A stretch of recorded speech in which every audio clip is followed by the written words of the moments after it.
e era uma casa de pessoas de muita posse, ele percebia pelo ambiente. Quando ele terminou de consertar a geladeira, o dono da casa disse assim: e essa Bíblia aí você lê? Ele disse: leio. Disse: você acredita? Aí ele perguntou ao dono da casa: você acredita na Bíblia? Ele disse: só em uma parte. Ele era um judeu, descendente de judeu. Só em uma parte. O resto tudo é mentira. O Novo Testamento ele dizendo que tudo era mentira. Aí ele não quis confrontar o cliente. Disse: tudo bem, mas eu posso fazer uma oração pelo senhor? Ele disse: pode orar por mim. E ele disse que começou a orar. E ele disse que no momento que ele estava orando, e aquela oração bem genérica: Senhor, está aqui o teu filho, coloca a família dele aqui em tuas mãos e tal. Ele disse que sentiu uma alegria e aquele fervor para falar em línguas, e ele se segurou a ponto dele disse: não, eu tenho que falar. E ele começou a falar em línguas. E ele falou durante uns 10 minutos. E quando ele abriu os olhos, o homem estava de joelho chorando nos pés dele. Aí foi que ele foi perguntar por que ele estava chorando daquele jeito. Ele disse: olha, eu, como descendente de judeu, eu falo hebraico. E você acabou de falar um monte de coisa a respeito de Deus em hebraico.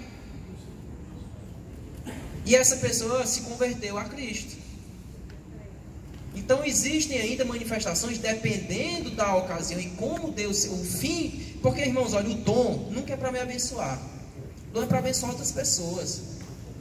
É outro paradigma que a gente tem que quebrar. O dom dentro da igreja ele serve como trampolim de vislumbre. Rapaz, o Lucas é uma bênção, profeta de Deus, rapaz. Chega perto da gente e já sente um calafrio, sabe? Isso gera nas pessoas um certo orgulho, sabe? Por ter o dom. Pode falar. Então essa lei de 14 não é a mesma de Atos 2, né? Na maioria das vezes não. Porque diz assim, porque aquele que fala línguas não fala a homem. Exatamente. Mas a Deus. Pois ninguém. Exatamente. Ninguém espírito de falar em mistério. 1 Coríntios 12. 1 Coríntios 14, desculpa. Vai ser, Alzi, tanto é que esse dom aí de 1 Coríntios 14 é aquela língua pessoal, que se não tem um intérprete, é melhor que eu fale caladinho aqui, baixinho. Porque não seja assim, quem fala edificar assim nele. O de Atos 2 é o que eu falei, o fim, o propósito final era converter aquelas pessoas que escutavam. E espalhar, né? E espalhar. Agora, se eu tenho o dom aqui a gente sempre vê aqui na igreja. Se eu tenho o dom da variedade de línguas e eu começo a falar em línguas e eu percebo que tem um intérprete, aquela pessoa que consegue interpretar aquilo que está sendo falado, continue. Porque foi o que Paulo falou em 1 Coríntios, final do capítulo 11, 12, 13, 14. Exatamente. Então, fica lá. Paulo, ele nesse trecho, já vou te ouvir, Calil. Paulo nesse trecho, ele diz assim, ó: eu falo mais em língua do que vocês. Ó, eu dou glória a Deus porque eu falo mais em língua do que vocês, tudo, mas eu prefiro chegar aqui e falar 5 palavras que vocês entendam do que a vida toda em línguas. Não adianta nada. Né? Oi, Calil. Mas em Atos 2, aconteceu o seguinte: enquanto eles falavam línguas estranhas, um grupo de pessoas ouviu falar das Grandeza de Deus. nas suas próprias línguas, Exatamente. de várias nações.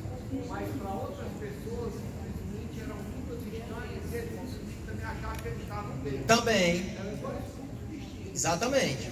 Eram as mesmas línguas estranhas. É. Continuaram, para um não era estranho, Ó, mas para outro continuou sendo. se o Alzi está sendo batizado no Espírito Santo, está falando inglês, você entende. Se é americano, você entende o inglês. Mas se eu sou brasileiro, para mim é estranha. Mas ainda tem um detalhe: todos falavam língua estranha e cada um deles ouvia na sua Língua mãe. própria língua. Isso. Não era cada um falando uma língua e cada um não, porque o barulho era eles que ouviam na sua própria língua. Tanto é, Eles que falavam. tanto é, o Calilpe. Um falando em língua estranha só. Existe, Calilpe, uma vertente teológica que vai dizer que o milagre não é nem tanto no falar, e sim no ouvir. O milagre não estava em eles falar, e sim no ouvinte. Isso é outra interpretação, porque de fato é como você está dizendo. Eles estavam lá tudo falando, e você que é do ponto, outro que é da galáxia, outro que é da Frígia, ouvia na sua língua mãe. Aquela mesma língua ouvia de forma diferente. Então tem gente que já disse que o milagre era no ouvir e não no falar. Só ouvia língua estranha Exatamente.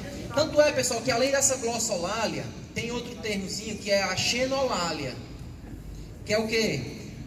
A glossolalia é a língua estranha espiritual. A xenolalia é uma língua de um inteligível ao homem. Porém, que para eu que não conheço é estranha. É o que o Calil está acabando de dizer. Ela é estranha para eu que não conheço, mas para quem ouve e consegue entendê-la, não é estranha. Em Atos, o termo é xenolalia no grego. Em Coríntios, glossolalia. Mas normalmente a gente só usa esse daqui, ó, glossolalia. Todos eles falavam em línguas estranhas, mas os ouvintes eram de várias nações. É porque a interpretação que você está fazendo é que o milagre era no ouvir. Você está entendendo? Eu sei, mas não é nem isso que eu quero chegar. Mas é que eles ouviam cada um na sua própria língua, enquanto o outro não ouviu em língua nenhuma. Não, é isso que eu estou dizendo. Para eu que não entendi, era estranha. Não deixava de ser estranha. Essa classificação. Pronto. Mas deixa só aqui, pessoal.